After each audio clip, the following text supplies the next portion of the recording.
Donc on continue le chapitre Khalatot Tovot, c'est-à-dire sur la puissance des décisions, la puissance de la décision. Et on avait ramené l'histoire aussi dans la Gemara Ta'anit. Vous vous rappelez qu'à partir du moment où ils avaient pris la décision de jeûner, même s'ils ne pouvaient pas le faire parce qu'il y avait un décret contre les jeûnes aussi, il suffisait qu'ils prennent la décision de jeûner pour que le décret soit aboli et qu'ils puissent ensuite jeûner. Nes le Tzorer Chidush Alvana, un miracle pour la sanctification de la lune. Et si d'une façon naturelle il n'est pas possible d'accomplir sa décision, Dieu il est capable et il peut décider de changer l'ordre de la nature et de mettre en place d'énormes miracles afin de concrétiser notre décision. Ça veut dire que parfois Dieu il attend notre décision pour pouvoir nous donner ce qu'on a besoin. Je ne sais pas si vous vous rappelez de cette histoire qui était très forte. Je ne sais plus après quel rabbi je l'ai entendu encore il n'y a pas longtemps, mais j'ai oublié. C'était pas un rabbi Chabad. Je vais m'en rappeler. Mais il y avait comme ça... parce qu'en vérité, la demande, c'est aussi une décision. Faut comprendre que quand on demande quelque chose à Kadosh Baruch Hu, on prend la décision de la chose, la décision de vouloir la chose. On prend la décision de vouloir la chose. Je vous donne l'exemple pourquoi je vous dis ça. C'était un rabbi qui venait tous les ans, quand il descendait dans tel village, c'est son chassid, qui était très modeste. Et avant, cette fois-ci, d'aller dans ce village-là de son chassid, il y avait plusieurs chassidim, il a informé son secrétaire de dire à ce chassid-là que cette année, il ne viendrait pas chez lui. Et plus que ça, qu'il interdisait à ce chassid de venir le voir quand il viendrait dans le village. Et sauf si il lui ramenait une somme comme 10 000 roubles, ce qui était une somme énorme. Et donc, quand le secrétaire il est parti voir ce chassid, il lui a raconté que non seulement le rabbi ne viendrait pas chez lui, mais qu'il interdisait ce chassid d'aller voir son rabbi tant qu'il ne lui donnerait pas ces 10 000 roubles, le chassid, il a été vraiment abattu. Et là, il a fait des pieds et des mains pour vouloir trouver cette somme. Et donc, des jours qui ont suivi, il y avait une... Comment on appelle ça ? Il y avait une troupe de l'armée russe qui partait en guerre et qui donc passait par ce village-là. Et ils avaient donc une partie des officiers dormis chez lui. Et ils avaient déposé là-bas une certaine, un certain cargaison. Et dans la cargaison, il y avait beaucoup d'argent. Et quand ils sont partis, je ne sais pas ce qui s'est passé exactement, mais il y a eu une panique, je crois, ou quelque chose comme ça. Ils sont partis sans prendre l'argent. Et ils sont pas revenus. Et donc, lui, au bout de quelques jours qu'ils sont pas revenus, il a ouvert donc, ces paquets. Et dedans, il y avait beaucoup d'argent. Et il a vu qu'il y avait exactement 10 000 roubles. Tout de suite, il est parti chez son rabbi avec ses 10 000 roubles. Et il lui a posé ses 10 000 roubles à son rabbi. Et il a dit au rabbi, voilà, rabbi, les 10 000 roubles, maintenant, je peux venir vous voir. Il n'a pas douté de son rabbi. Il n'a pas dit, ah ouais, ce rabbi, c'est un intéressé d'argent et tout. Parce qu'il connaissait vraiment son rabbi. Il savait que son rabbi faisait ça, tu sais, il y a au-dessus, quoi. Il y a des gens sur qui tu doutes plus. Même si tu vois des choses que tu ne comprends pas. Et à ce moment-là, il a donné cette somme de 10 000 roubles et le rabbi lui a dit, bon, maintenant tu peux les garder, ces 10 000 roubles, parce qu'en vérité, c'était pour toi. Parce que dans le ciel, il y avait un décret sur toi que tu devais être riche et que je sais que si je t'avais demandé de prier pour être riche, de décider d'être riche, tu n'aurais pas mis le paquet. Alors que le seul moyen, je savais que toi, tu allais véritablement décider d'être riche, c'est-à-dire demander au point de le décider d'une façon ferme, c'était de façon à ce que moi, je te dise que je ne te verrai plus tant que tu ne me donneras pas cet argent, tant que je sais pour toi que de me voir est important. Et donc on voit qu'il a utilisé ce rabbi une stratégie, un stratagème, pour que cet homme, il demande, mais il demande d'une façon où tu décides. Parce que même demander, il y a demandé vite fait, et il y a demandé fermement, tu sais, comme Chog velo yavor, j'ai décidé d'être riche. J'ai décidé d'être un Tamid Chacham. J'ai décidé d'être un chassid du rabbi. J'ai décidé, tu vois, c'est une vraie... par exemple, l'IBM d'aujourd'hui, il est très puissant, c'est sur l'importance de l'organisation. J'ai décidé d'être organisé, c'est fini. T'as compris ? C'est cette décision qui va en vérité, et là ce qu'on est en train de dire, faire que Dieu il peut même opérer des miracles pour que ta décision elle se mette en application. Donc c'est ce qu'on a dit ici, que lorsqu'une personne elle décide fermement, Dieu il peut même changer l'ordre de la nature des choses pour pouvoir faire que ta décision elle se mette en application.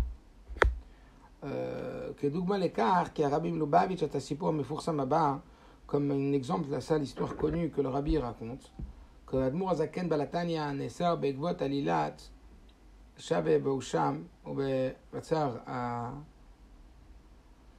Petrovatsky, Beir, Pétersbourg. C'est connu que le Balatania, l'Admour Azaken, il a été emprisonné à Pétersbourg. Mais pas les Manelkar, les Chakira Bebinyan Amotsa à Chachit. Et de temps en temps, il le prenait dans sa cellule et il l'amenait dans les salles d'interrogatoire qui étaient très cachées comme ça en plein milieu d'un fleuve. Et donc, pour arriver dans ce bâtiment d'interrogatoire, il fallait prendre un bateau. Une fois, lorsque le Rabbi Raya, le Admour Zaken, était sur ce bateau, il a voulu bénir la lune. Rabbi Bikesh Katsin Sheilaveh Oto.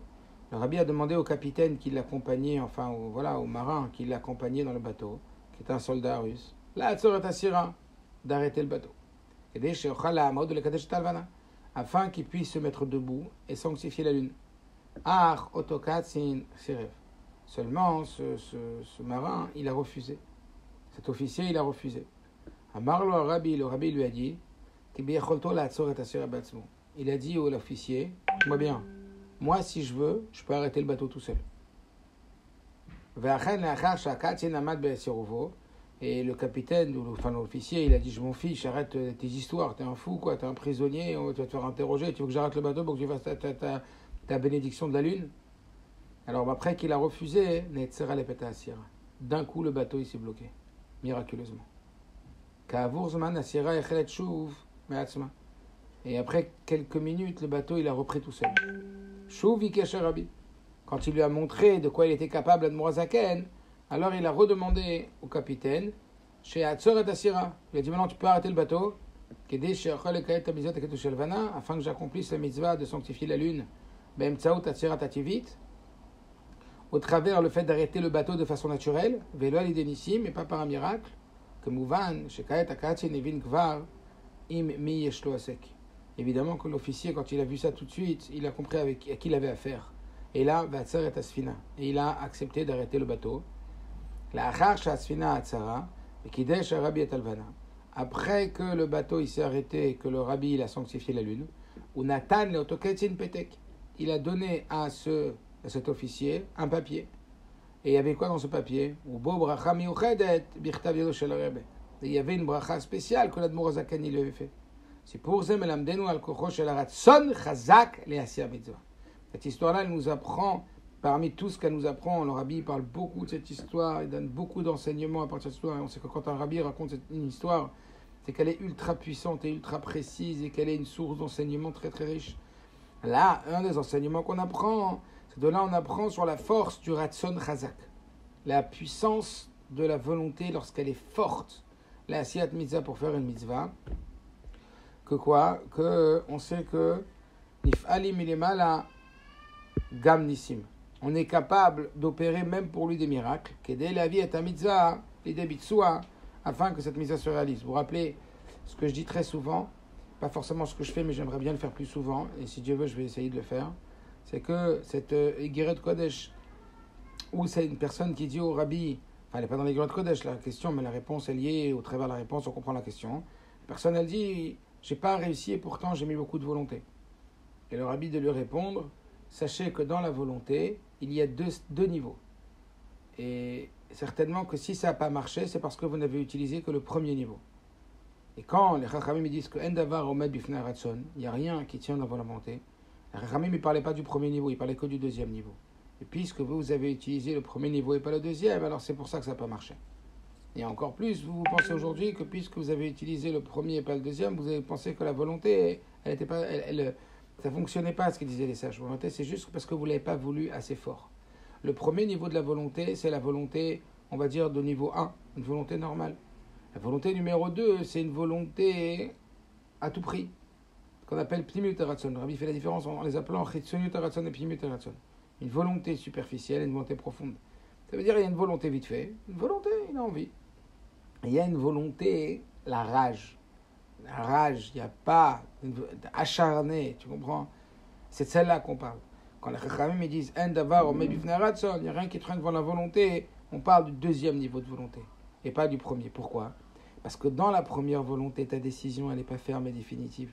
Elle est là, la décision, mais il peut y avoir des vagues. Il peut y avoir des éléments qui modifient ta volonté, parce que la décision, elle n'est pas forte. Le pouvoir de la décision est extrêmement puissant. Dans tous les domaines aujourd'hui, on explique que quand une personne, elle veut véritablement changer, la première étape du changement, du vrai changement, et bien sûr l'introduction, c'est prendre conscience qu'il faut changer. Mais la première véritable étape du changement, c'est décider. Le décider. Et dans le décider, il y a plein de choses. Il y a le décider, ça veut dire se l'autoriser. Parfois, on a envie de devenir certaines choses, mais en vrai, il y a des saboteurs à l'intérieur de nous qui nous empêchent de nous laisser penser qu'on pourra le devenir. Vous comprenez ou pas ? C'est-à-dire qu'il y a des saboteurs qui nous font croire qu'on ne pourra jamais y arriver. Donc, quelque part, s'autoriser à le devenir. Mais avant même de s'autoriser à le devenir, il faut le décider. Et c'est ça qui est en réalité, si vous voulez, l'élan qui va nous permettre de balayer sur la route tous les obstacles qui nous empêchent d'arriver à devenir ce qu'on souhaite devenir. C'est-à-dire tous les obstacles qui sont justement ces saboteurs qui nous empêchent de sortir d'Égypte, de sortir de nos croyances, de sortir de nos limites, de sortir de nos croyances que Dieu il peut opérer des miracles pour de vrai, que au travers des pensées on peut modifier les énergies des autres personnes à qui on pense positivement, que la pensée, tout ce qu'on a vu, que la pensée elle peut changer des situations, que pense bien, tout ira bien. J'ai encore vu ce matin une lettre du Rabbi, que si on a le temps je vais lire avec vous, vous allez voir comment encore le Rabbi il envoie la sauce sur la pensée positive, c'est énorme. J'étais choqué quoi. Choqué. Donc voilà, si on a le temps, peut-être à la fin, on va finir le chapitre, je vous montrerai ça. En tout cas, comprenez bien que la halata, sortez uniquement, encore une fois, de votre croyance ou de votre définition de la halata, à la fin du Fabien, ouais, prends une halata, c'est bien, une petite décision. C'est pas une petite décision, une halata. C'est pas un petit truc, une halata. C'est énorme, c'est énorme. Ça a un pouvoir énorme, la décision d'un homme. Combien on peut raconter d'histoires que je vous l'avais raconté aussi celle-là sur Tafshin Yud Bet en 1952 chez Simchat Torah, on a sorti les Sifrei Torah au 770. Le rabbi demande à un juif, vous vous rappelez, de réciter le pasuk le Osen Iflot Gedolot Kil Olam Chasdo. Celui qui fait, donc c'est les psukim qu'on cite avant de faire la kafote. Les Osen Iflot, on dit tous les Shabbats, les Osen Iflot Gedolot, celui qui fait des miracles énormes, les vado, seul, s'il n'a pas besoin de toi, tout seul il fait des miracles. Allô, il n'a pas besoin de toi, le bon Dieu, pour des miracles. Le Osen Iflot Gedolot Levado, il fait des grands miracles tout seul, Kil Olam Chasdo, car sa bonté est infinie. Et le rabbi qui s'adresse à cet homme en lui disant, dis-moi, est-ce que tu sais que si Dieu il veut, il peut opérer pour toi ce soir un miracle? Récite maintenant le pasuk, le Osen Iflot Gedolot Levado. Et cet homme, il se met à pleurer certainement, et à chaudes larmes, certainement parce que le rabbi savait qu'il avait besoin d'un miracle. Et donc il se met à pleurer, il récite le pasuk, et le rabbi lui dit, est-ce que tu sais que Dieu, il va opérer pour toi ce soir un miracle? Pas il peut, il va. Ça veut dire la première fois, le rabbi a dit, il peut, que Dieu, il peut opérer un miracle. La deuxième fois, Dieu, il a dit, il va opérer un miracle. Et là, il a récité le pasuk une deuxième fois. Bien qu'on n'a jamais vu que le rabbi change l'ordre des psukim, et là, ça s'appelle changer l'ordre des psukim, parce que normalement, on récitait le pasuk une seule fois, et là, il a récité deux fois. Et après, le rabbi lui a dit, reste encore une troisième fois, une quatrième fois, une cinquième fois, jusqu'à ce que l'homme, il a entendu, dans ses chaudes larmes, qu'à voix basse, le rabbi, il a dit, ça y est, il y croit enfin. Tant qu'il n'y croyait pas, tant que ce n'était pas décidé dans sa tête, que le miracle allait arriver, ça pouvait être un obstacle à l'exécution divine du miracle. Donc vraiment, vous voyez à quel point Dieu, il attend sur notre décision ferme et définitive. Parfois, on n'a pas vraiment décidé d'être riche. Parfois, on n'a pas vraiment décidé d'être chacham. C'est des exemples, oui, quand j'ai riche ou chacham, etc. Parfois, on n'a pas vraiment décidé de changer. C'est juste qu'on n'a pas vraiment décidé. Parce que regarde-toi quand tu as décidé quelque chose fortement commandé. Regarde l'énergie que tu mets quand tu as décidé quelque chose. Quand tu as décidé ferme.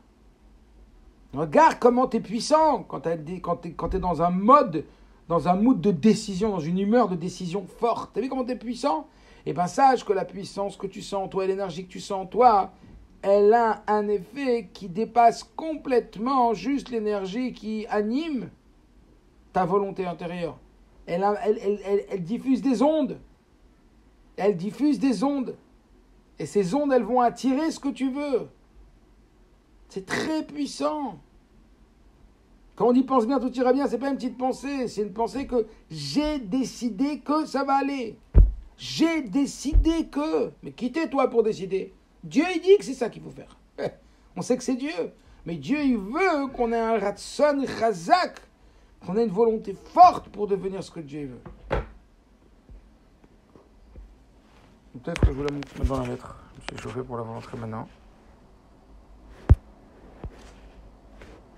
Attendez.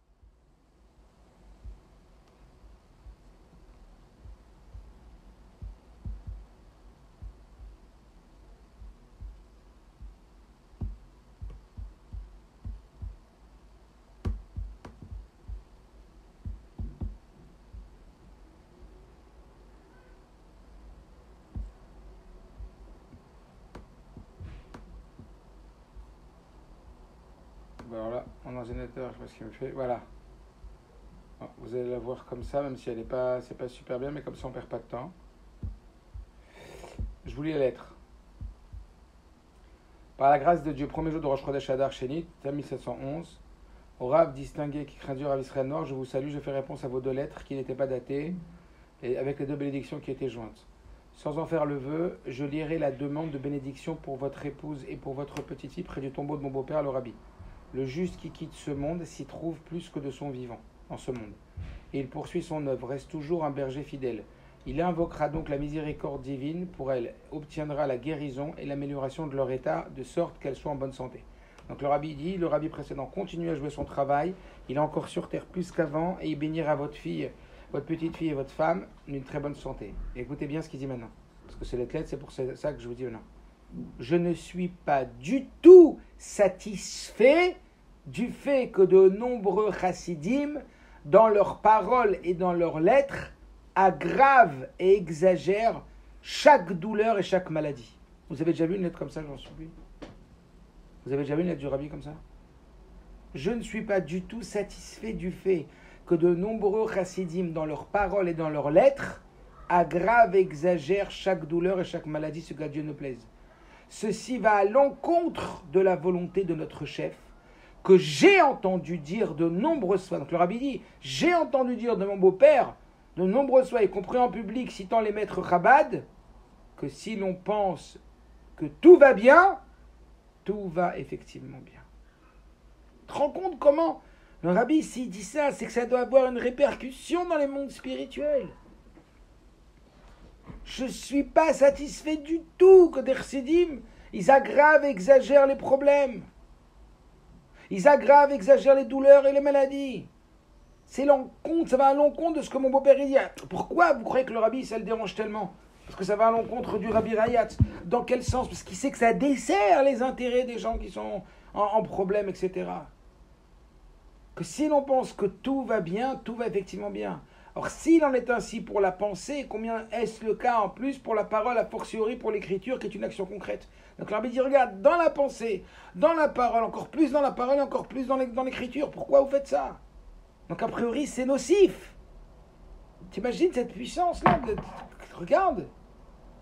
On ne se rend pas compte des répercussions des ondes que ça amène dans le ciel. C'est fou, quoi. C'est très, très haut. Ok. Donc, ça, c'était la lettre que je vais parler. On continue. Donc après l'histoire du Kiddush Alvana, on a compris que Dieu peut opérer des miracles quand une personne elle prend une décision, mais c'est qu'après qu'elle a pris la décision que Dieu a opéré des miracles. Vous comprenez ou pas? D'où l'importance de prendre la décision, d'être ferme, d'être convaincu de Gouf Amaaseh Venishmato. Mais si frère Chassidut, dans le livre de Chassidut, en particulier, il ramène le Tanya Praktat Zayin, Mouva et Bet Nosaf, le Divrei Chazal, Sheuskorokan. On ramène les paroles des sages qu'on a mentionné ici. Dans le chapitre là-bas du Tanya, 16, on ramène les propos des sages qui disent qu'une bonne pensée, Dieu, il associe à l'action.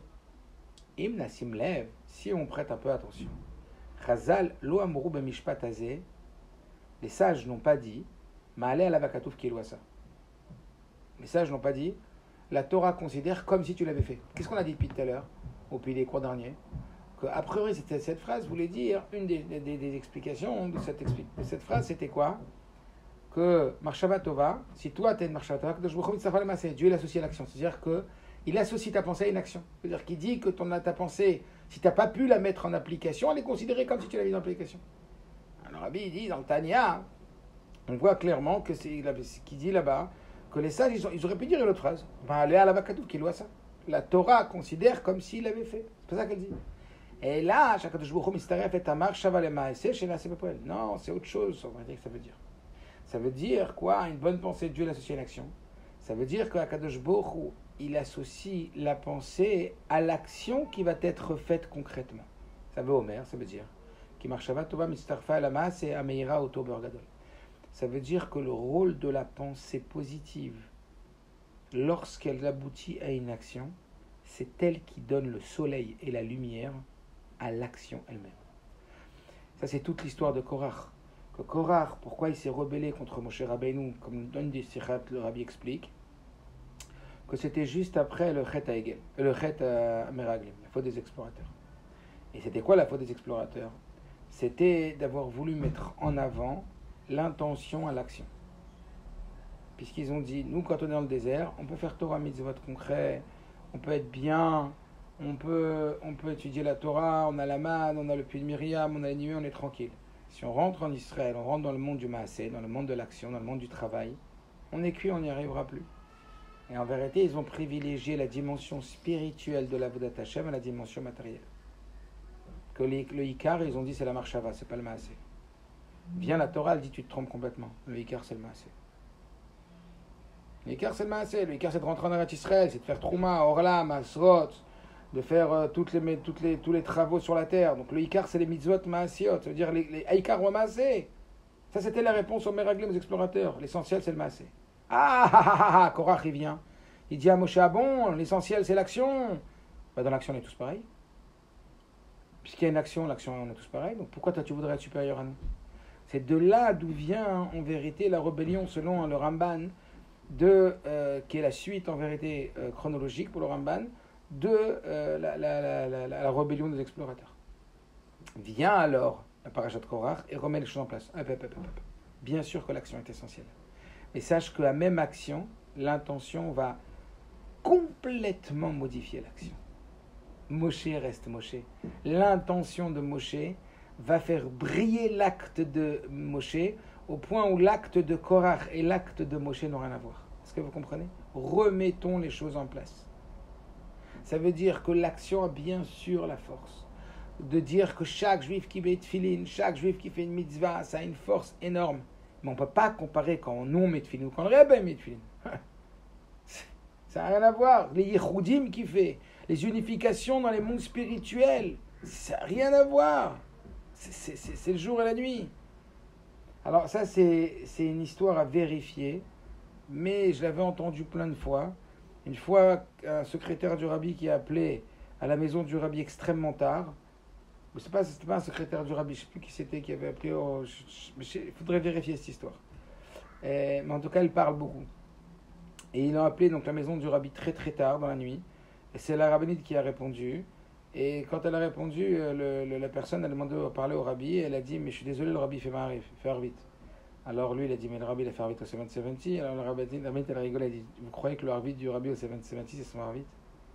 Ça veut dire, on n'imagine même pas. Le Rabbi, il faisait en sorte de rien laisser transparaître, si ce n'est que des miracles sur le sauvetage des gens, dans sa façon d'être et dans son niveau. Je ne sais pas si vous imaginez que les plus grands kabbalistes du monde, ils venaient demander au Rabbi des brachot pour leur yeshiva. Rav Kadouri, il vient, tu le vois passer devant le Rabbi, il demande au Rabbi une bracha pour sa yeshiva. C'est-à-dire, eux, ils ont une vision des mondes spirituels et ils ont une vision des fréquences vibratoires qu'on ne connaît pas et qu'on n'imagine même pas, que pour eux, c'est quelque chose que c'est du connu et du vivant, comme pour nous quand on se regarde les uns les autres. Vous comprenez que c'est quand le rabbi rend Joël et qui dit je parle avec mon beau-père, quand le rabbi nous raconte tout ça, c'est des choses qui vivent à un niveau réel. Donc en vérité, on ne peut pas comparer évidemment la mitzvah du rabbi avec la mitzvah à nous.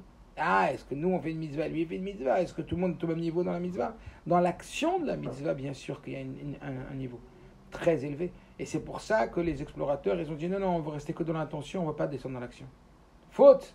Ce que Dieu il veut, c'est qu'on descende dans l'action. Ah, Korach dit, donc si c'est l'action le plus importante, on est tous pareils. On n'est pas tous pareils du tout.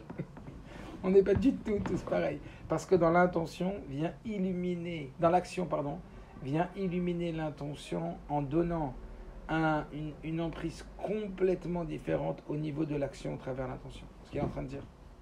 Donc c'est ça que ça voudrait dire. Comme le Tanya a dit que Kadosh Baruch Hu Mitzdarfa Marshava Tova le Maaseh, que Dieu il va imprimer, il va investir notre action au travers de notre intention. C'est-à-dire que l'intention fait briller notre action. Vous voyez bien. L'intention fait briller l'action. Et avec des niveaux à l'infini. Yadoua Chazal, comme on voit les sages, chez Tzivu, qui m'avar le Kiyom Miseh Mitzvot, que au-delà de l'attente de Dieu d'accomplir les mitzvot, yesh la sotam gam im kavana raouya. On voit qu'il faut accomplir les mitzvot avec une intention qui est au niveau très élevé. Veilu mitzvah blo kavanahi, parce qu'une mitzvah sans intention, elle est comparée à quoi? Kegouf bli neshama, comme un corps qui n'a pas d'âme. Regardez la Ra 24, l'écouté Torah la Rizal, comme c'est l'écouté Torah du Rizal et le Pérec le maître du Tanya. Donc, on dit, même sur la Tfila, même sur les certains mitzvot, Tfila blokavana kegublo neshama. Si on fait, c'est quoi le maaseh? C'est le gouffre, c'est le corps. C'est quoi la kavana, l'intention? C'est l'âme. L'âme de ton action, c'est quoi? C'est quoi l'âme de notre action?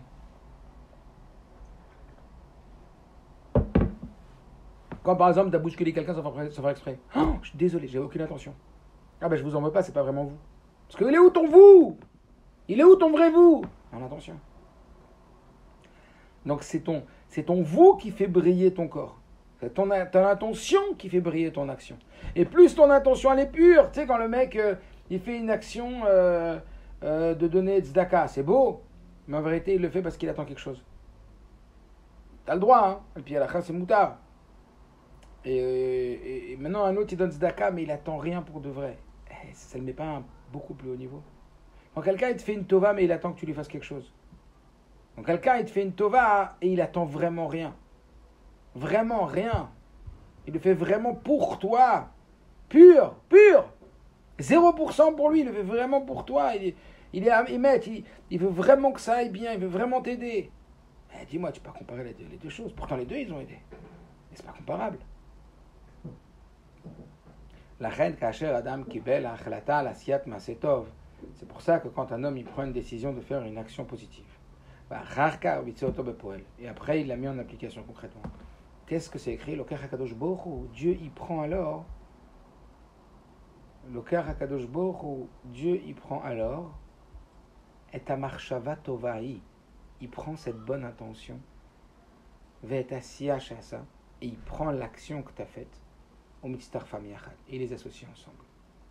Et les davar shalem en une chose entière. Car dotzeret mitzvah shlema, comme ça on fait une mitzvah entière. Mashmot nosefet et noset tziruf hamarshava. Un sens supplémentaire au sujet de tziruf, d'association dans la pensée. En une autre explication sur marshava tova kadosh baruch hu mitzvah l'maaseh.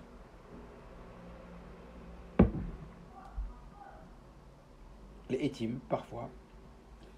Adam achlit achata tova. Un homme, il prend une bonne décision. Il décide. Ach, et benogea, binteresti mishim mekadome. Cependant, il le fait en tant qu'intérêt personnel. Des choses comme ça. Oh, Akadosh Baruch Hu mitztarfet hamarshava atzma. Alors, Akadosh Baruch Hu, il associe cette pensée-là. Ave omer menakeh umezakech otam. Ça veut dire que Dieu, il la nettoie. Mitztarfa, ça veut dire quoi? Kemot tzoref. Comme un tzoref. Ou menake badinut etekel hakesef. Un tzoref, c'est quelqu'un qui nettoie comme ça, qui raffine, qui peaufine. C'est un, comment on appelle ça, un artisan, quoi. Donc il dit, mais Tzitaref, ça peut vouloir dire autre chose. De quoi? Que même, c'est un niveau encore plus haut, que même quand un homme il fait une mitzvah pour son intérêt, Marshava Tova, ça veut dire que quand toi tu as une Marshava Tova, tu décides de faire une Marshava Tova, tu as une bonne pensée de faire quelque chose de bien, seulement il y a ton intérêt dedans. Alors Akadosh Baruch Hu, il va jouer le polisseur. Il va polir ta pensée elle-même. Ça veut dire qu'il va la raffiner comme un polisseur qui nettoie et qui raffine l'objet en argent au moti et absolument et qui retire les déchets, qui retire les saletés de ce verre en argent. Afin qu'elle soit pure et saine, car marshava atzma, zarka beshlema, ainsi la marshava elle-même, elle va être raffinée. C'est ce que, regardez, je vous montre en bas dans Torah Menachem et Vadou, Tafshin Membet, Chelek Gimel. C'est ce que le rabbi dit, que comme ça il faut comprendre en vérité une autre explication de Akadosh Baruch Hu Mistafa Lemassé. Ça veut dire que Akadosh Baruch Hu, il veut vraiment nous aider. Ça, il faut vraiment qu'on le mette dans son crâne. Akadosh Baruch Hu, il veut vraiment nous aider. Akadosh Baruch Hu, il veut que ça vienne de nous, c'est vrai, comme un bon papa, qui veut véritablement éduquer l'enfant à son autonomie, c'est-à-dire à ce qu'il gagne les choses, comme le rabbi le ramène souvent, pas d'une façon d'amener à Madé Kisoufa, du pain de la honte, ça veut dire dans la gratuité. Parce que ça, c'est pas vraiment le bien de l'enfant que d'habituer l'enfant à recevoir dans la gratuité.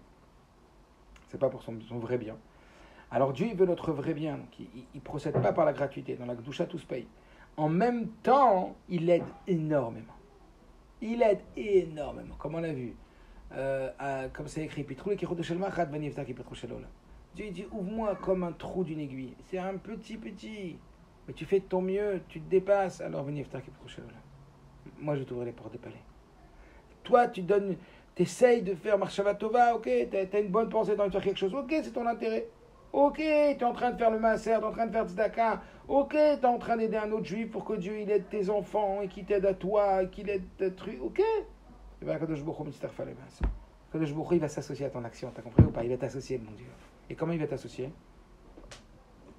Il va peaufiner ta kavana. Il va nettoyer ta kavana.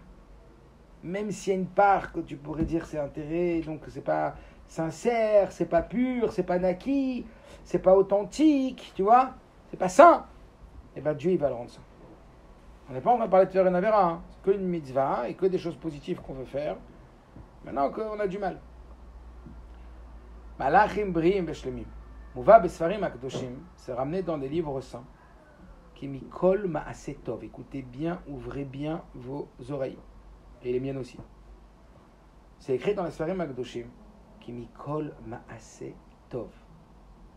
Que à chaque fois qu'on fait une bonne chose, une bonne action, une pièce à la tzedaka, une personne malade qu'on va visiter, un vieux que on va, le rabbi dit quand on va voir une personne âgée dans les EHPAD et qu'on leur ramène un gâteau et qu'on les fait sourire, le rabbi parle de tret ametim, de résurrection des morts, de faire sourire une personne âgée comme ça. Ça veut dire, voilà, c'est des exemples de Maasetov, on va Maasetov, tellement de choses dans Maasetov, oui. On va faire un compliment à quelqu'un. On va aimer quelqu'un, on va travailler sur, comme on l'a expliqué au Fabrien dans la Mamar Shava, on va travailler dans le Kovetz, notre amour dans notre pensée, on va avoir un sentiment d'amour pour un juif, pas shoot, et un vrai sentiment d'amour, un sentiment qu'on veut son bien vraiment, un sentiment qui nous réjouit de savoir qu'il a du bien en lui et que comme ça on va développer le bien qu'il a en lui, etc. À chaque fois qu'on fait un Maasetov, Nivra Bashamay Malach, on fabrique dans le ciel un ange. C'est chaud ou pas? Chaque action positive qu'on fait fabrique, crée un ange. Veoto Malach. Et cet ange, Meshamesh le Adam, Peraklit, Mamlit, Alav Yosher le Man. Et cet ange, il constitue, et chaque ange, il constitue pour l'homme qui a fabriqué l'ange, chaque créature dans le ciel, un défenseur qui le défend en haut. Veoulam. Et cependant, Ofiav Viecholtav Amalach. Cependant, on va dire le façonnement et le pouvoir de cet ange, de qui il dépend? Nikvot, les filles qui ont il dépend de l'accomplissement, de la façon dont on accomplit la mitzvah. Ça veut dire, Mitzvah naasid betsura mushlemet. Ça veut dire qu'une mitzvah qu'on a faite de façon shalem, de façon entière, parfaite dans le sens parfaire, yotzeret malach shalem ubari. Ça crée un ange qui est entier et qui est en bonne santé, qui est sain, qui est puissant. Veilou mitzvah shenasta betsura chasra. Par contre, quand on fait une mitzvah un peu manquante, un peu avec voilà quoi, avec une kavana pas super quoi. Alors kemo mito choser kavana, comme par exemple quand on manque de kavana quand on fait une mitzvah, yotzer malach pago. On fabrique un ange avec des dommages. Un ange fatigué quoi. Il a une aile qui va pas, il a un truc qui va pas, voilà. Kasher mitzaref hakadosh baruch hu et achlata tova lemaaseh. Lorsqu'on dit que Akadosh Baruch Hu, il associe la bonne décision à l'action. Et comme on l'a dit tout à l'heure, et par cela il parfait la mitzvah en une chose parfaite. Entre le corps et l'âme. Même alors les anges qui ont été créés à partir de ces actions, deviennent des anges parfaits, avec un corps et une neshama, que leur influence en haut, elle est beaucoup plus grande. Donc c'est ça en vérité que Marshava Tova Kadosh Baruch Hu Mistafa Lemaaseh. Vous voyez l'importance de la bonne pensée dans la mitzvah. Que quand nous on pense bien, on est une Marshava Tova et qu'on va faire une bonne action, etc. Oui. Que même si dans l'accomplissement de la mitzvah c'est un peu manquant ou que la Marshava n'est pas, etc. Alors Dieu t'inquiète pas, lui il va s'occuper de Mitztarfa Lemaaseh. Dieu il va s'occuper, il va s'associer avec toi pour rendre l'ange Shalem, l'ange parfait. Ça c'est, attention, c'est écrit par le Rabbi. Torat Menachem Itvaduyot Tafshin Dalet Mem. Chelek Bet. Ça c'est les mots du Rabbi, c'est pas, vous vous rendez compte ce qu'on est en train de dire là? C'est pas, je sais pas quoi, dans quel truc. Les sikoum, concrètement. Conclusion. Achlata Tova Goremet le Kama Vekama Totzot. Une bonne décision, la puissance de la décision positive, entraîne de très nombreuses conséquences positives. Bekama ma'agalim ba'olam, dans plusieurs cercles du monde. En bemishur ruchani, en basé agashmi. Que ce soit dans la dimension spirituelle et dans la dimension matérielle. Réchit. Premièrement, Achlata nirchevet kemo maaseh. On a vu que la décision est considérée comme une action. Mishum shemeprinat hanefesh atzma. Parce que, en rapport avec l'âme elle-même, hamaaseh kvar keilu naaseh. L'action est déjà comme faite, puisqu'on a dit que le sachet de thé est dans le verre de thé, et que l'âme elle est dans les pensées.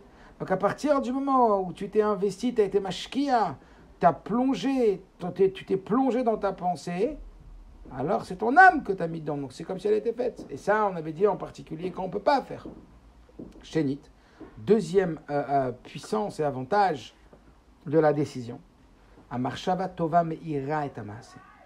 La bonne marshava, la bonne pensée, elle va éclairer et illuminer l'action. Umale oto le mala mala. Et elle va l'élever très très haut. Et essentiellement, elle va créer, elle va former, milachon yetzira, qui veut dire de la formation. C'est comme quand on forme un objet. Elle va former, elle va sculpter une influence à filu bemtsiut achaim gashmi, même dans l'existence matérielle, physique, vivante ici-bas. Kasher Hashem poel shinui baolam.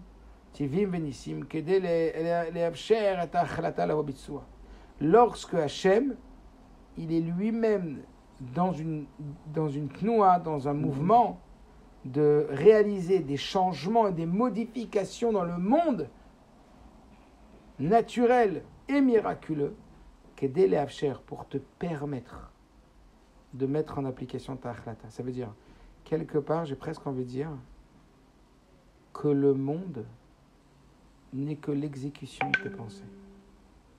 Si tu le penses, alors tu vas le vivre. Dieu, il va s'arranger. Je ne sais pas si vous vous rendez compte de ce qu'on est en train de dire. Le monde, en vérité, c'est que l'expression matérialisée de tes pensées. c'est parce que tu as décidé que ça arrive, que ça va arriver.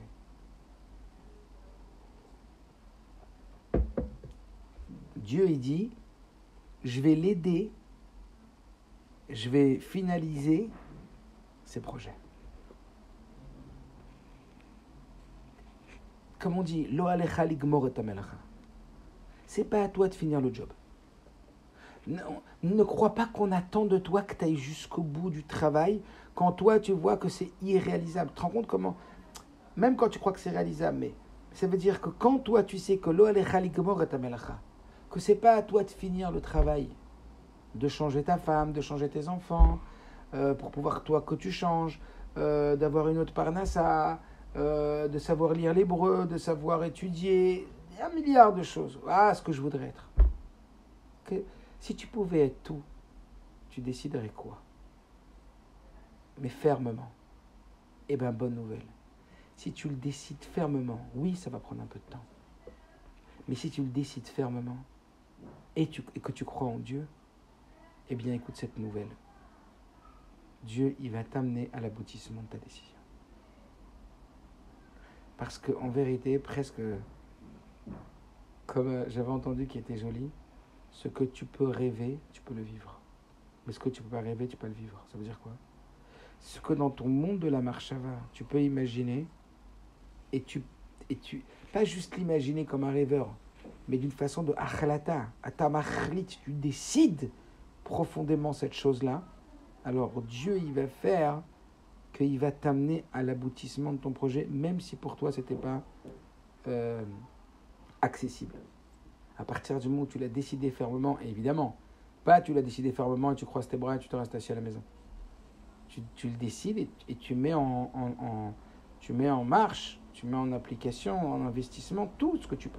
C'est comme cette histoire avec ce Navi qui voulait offrir une pierre au Beth Amikdash, et qu'elle était extrêmement lourde.